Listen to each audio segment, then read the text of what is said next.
is Nikel Timpson, and I am the president of Advantage Tennis Incorporated.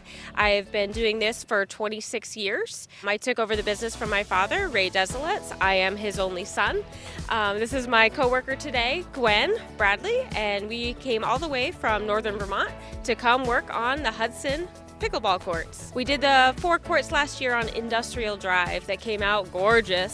So on brand new courts, we will put down a resurfacer which has a coarser sand in it, and then we will put down the color.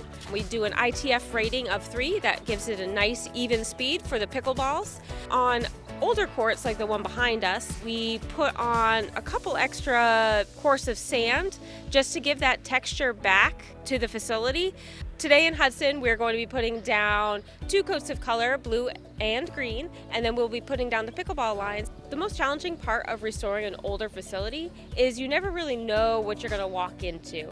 But I am going to say one thing that I do not say to everyone.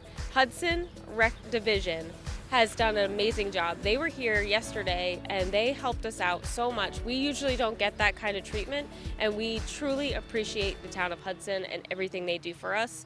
That's why we love to do a great job for Hudson.